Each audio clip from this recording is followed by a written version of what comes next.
നൂതന സാങ്കേതിക വിദ്യ ഒരുക്കിയുള്ള എല്ലാ നേത്രരോഗ ചികിത്സാ സൗകര്യങ്ങളും വിദഗ്ധരായ ഡോക്ടർമാരുടെ മേൽനോട്ടത്തിൽ. Al Salama eye hospital, hospital road, Perinthalmanna. Manjeri excise range ഓഫീസിലെ അസിസ്റ്റന്റ് എക്സൈസ് ഇൻസ്പെക്ടർ MN രഞ്ജിത്തിന്റെ നേതൃത്വത്തിലുള്ള എക്സൈസ് സംഘമാണ് എടവണ്ണയിൽ മദ്യവിൽപ്പന നടത്തിക്കൊണ്ടിരിക്കെ 16 ലിറ്റർ മദ്യവുമായി എടവണ്ണ പുതിലാട് അയ്യാമഠത്തിൽ വൈഷ്ണവിനെ പിടികൂടിയത്. സ്ഥിരമായി എടവണ്ണ കല്ലിടമ്പ് ഭാഗങ്ങളിൽ അനധികൃത മദ്യവിൽപ്പന നടത്തുന്നയാളാണ് വൈഷ്ണവ്. വിവിധ ബിവറേജസ് ഷോപ്പുകളിൽ നിന്ന് വാങ്ങി ആവശ്യക്കാർക്ക് എത്തിച്ചു നൽകുകയാണ് ഇയാളുടെ പതിവ്.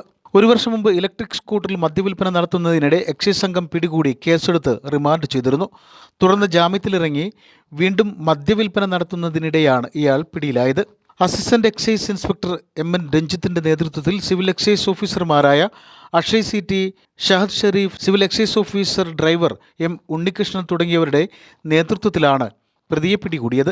പ്രതിയെ Manjeri judicial first class magistrate കോടതി മുമ്പാകെ ഹാജരാക്കി സബ് ജയിലിൽ റിമാൻഡ് ചെയ്തു. ലഹരി വിൽപ്പനയ്ക്കെതിരെ ശക്തമായ നടപടിയുണ്ടാകുമെന്ന് Manjeri excise inspector V Naushad അറിയിച്ചു.